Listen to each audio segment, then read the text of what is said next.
عليكم يعطيكم العافيه، احنا في مقر احمد الطشه ابو خالد مدير النادي، واليوم زايرنا سالم مسند ويا ابو طه من اهل ابو الخصيب، عندنا سلالات قديمه جايه من هالمنطقه هذه. اي نعم. وتشرفنا يا ابو طه، محلك رحم ومكانك. الله والديك وجزاك الله الله خير. بالك ربط ونسب والحمام ونسب سنين. الله يعزك. اي والله. نعم منك. والساعه المباركه. ابو احمد من ساعه قلت خوش كلام انت قبل شوي عن المطينسيه القدامى اللي بالخصيب وزبير. اي والله احنا ترى عندي موضوع انا ان شاء الله اقول حق ابو طه بعد، اذا الله قسم عندي سجلت اهل البصره كلهم.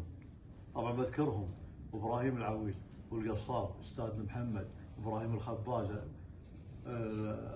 حسين سكينه، عبد الامير البناي، هذا كله الجيل الاولي. اي نعم. والجيل مال اهل زبير اللي جلبوا الحمام حق البصره، عيال المعيصم، اول من سكن زبير. اي نعم. وجلبوا الحمام بالكويت شاب الحدبان، عبد الرزاق الصالح، عمر المسهر، وعلى راسهم عمر الصياح. الله اكبر. اي نعم، هذولي تاريخ. احنا استفدنا منهم. أي نعم. جلبوا الحمام عندنا بالكويت، أي نعم. وحنا داورنا الحمام وطلعت الحمام بالكويت، واحنا وياهم واحد. وحياك الله يا ابو طه. الله يحييك. يا هلا ابو طه، حياك الله طال عمرك ومنور بين ربعك واخوانك بالكويت.